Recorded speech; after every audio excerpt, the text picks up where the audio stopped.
नमस्कार दोस्तों, मैं रामू कुमार यादव एजुकेशन क्लास रामू में आपका स्वागत करता हूं। दोस्त, आज एक नए वीडियो के साथ फिर से आप लोगों के सामने उपस्थित हुआ हूं। अगर वीडियो आप लोग को पसंद है तो लाइक शेयर सब्सक्राइब आप जरूर करें। तो चलिए देखिए, हम जो शिक्षक की भूमिका थी उसका पार्ट 2 आज प्रश्नों की सीरीज लेकर आया हूँ। इससे पहले मैंने पार्ट 1 डाल चुका हूँ, ये पार्ट 2 लेकर आया हूँ। तो चलिए अब हम सीधे प्रश्न पर देखते हैं। पहला प्रश्न क्या कहता है कि एक विद्यालय समाज का लघु रूप है। ये किसने कहा था? तो इसमें से जॉन डीवी ने कहा था। कौन है? जॉन डीवी हैं। विद्यालय समाज का लघु रूप है, इन्होंने परिभाषा दी है। ठीक। प्रश्न नंबर दूसरा क्या कहता है, देख लेते हैं।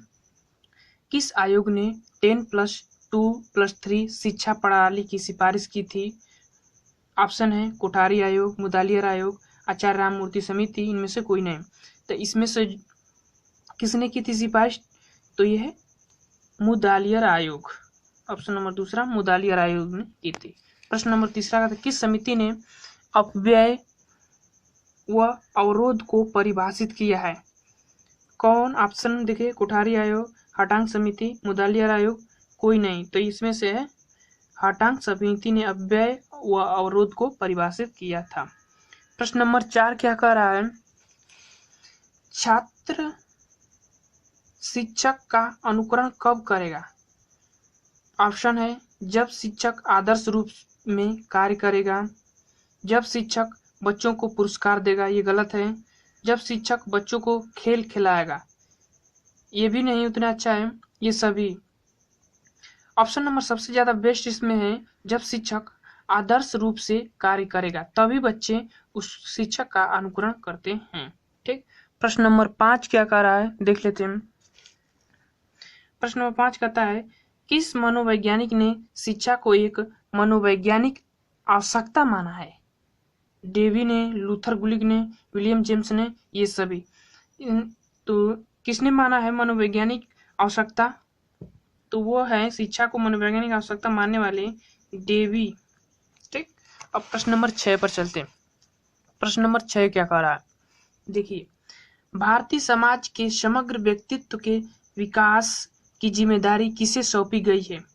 भारतीय समाज के समग्र व्यक्तित्व के विकास की जिम्मेदारी किसे सौंपी गई है? अभिभावक को। अभिभावक तो सिर्फ अपने घर के पास ही कर सकता है, बच्चों को घर पर ही कर सकता है। ग्राम प्रधान को, ये तो कभी करते ही नहीं है। शिक्षक को।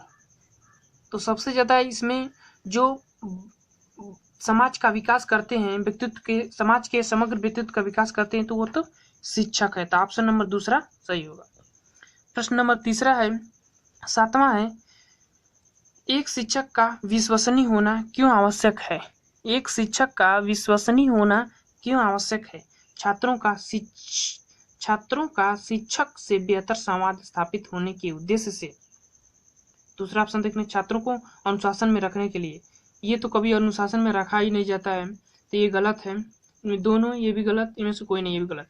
तो ऑप्शन नंबर पहला सही होगा, छात्रों का शिक्षक के से बेहतर संवाद स्थापित होने के उद्देश्य से शिक्षक का विश्वसनीय होना आवश्यक है। ऑप्शन नंबर दूसरा पहला सही है। ठीक।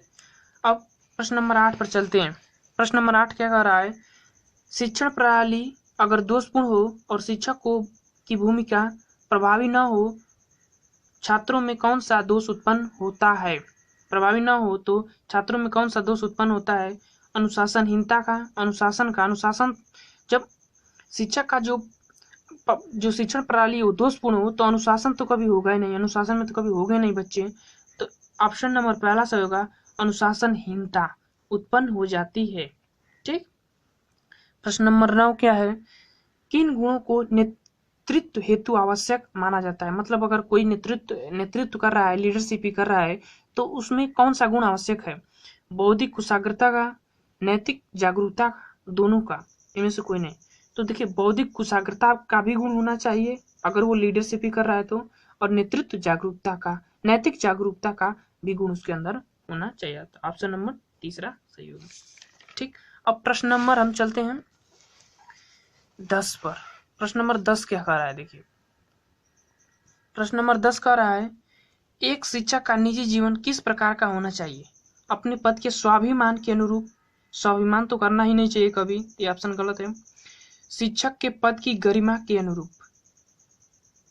ये ऑप्शन ठीक है, आगे देख लेंगे। समाज से अलग सोच रखने वाले होना चाहिए, ये गलत है, इनमें से कोई नहीं गलत है। तो ऑप्शन नंबर दूसरा होगा शिक्षक के पद की गरिमा के अनुरूप होना चाहिए, ऑप्शन बेस्ट है। ठीक, एक शिक्षक को। अब अगला प्रश्न पर देख लेते हैं। अगला प्रश्न क्या कह रहा है? अगला प्रश्न कह रहा है शिक्षक का केंद्रीय घटक कौन होता है? छात्र, शिक्षक, पाठ्यक्रम, सभी। जो छात्र होता है वो शिक्षक का केंद्रीय घटक होता है। घटक 3 होते हैं, शिक्षक, छात्र और पाठ्यक्रम। तो सबसे इसमें शिक्षा का है, शिक्षक का नहीं, शिक्षा का है, सॉरी। तो सब इनमें जो केंद्रीय घटक होता है वो छात्र ही होता है। ठीक, प्रश्न नंबर अगला 12 देख लेते हैं। प्रश्न नंबर 12 क्या कर रहा है? छात्र केंद्रित शिक्षण का क्या आशय है? प्रत्येक छात्र की आवश्यकता का ध्यान रखना, छात्रों को अनुशासन में रखना, छात्रों को हर गलती पर पुरस्कार देना। ठीक है, हर गलती पर पुरस्कार थोड़ी नहीं दिया जाता है, ये गलत है। छात्रों को अनुशासन में रखना, ये भी गलत है, अनुशासन में तो रखा ही नहीं जाता है। प्रत्येक छात्र की आवश्यकता का ध्यान रखना, ये सबसे ज्यादा बेस्ट है। ठीक, प्रश्न नंबर 13 पर चलते हैं। शिक्षक दिवस मनाया जाता है, शिक्षक से संबंधित है, 5 सितंबर को, ये सब आप लोग जानते हैं, 5 सितंबर को शिक्षक दिवस मनाया जाता है। ठीक, अब नेक्स्ट प्रश्न है, शिक्षण द्विमुखी प्रक्रिया है। तो शिक्षण द्विमुखी प्रक्रिया किसने कहा है? रास, एडम्स, जॉन डीवी, ए और बी। तो देखिए, ये रास भी कहे हैं और एडम्स भी, कि जो शिक्षण है वो द्विमुखी प्रक्रिया है, यानी शिक्षक छात्र। तो ऑप्शन नंबर 4 सही होगा। और एक शिक्षण त्रिमुखी प्रक्रिया है, वो किसने कहा था? तो जॉन डीवी ने कहा था। तो ये पार्ट 2 है प्रश्नों की सीरीज, और इसके बाद भी मैं एक पार्ट लेकर आऊंगा जो शिक्षक की भूमिका से संबंधित होगा।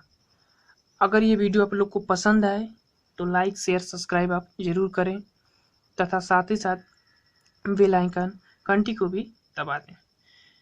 तो थैंक यू दोस्त।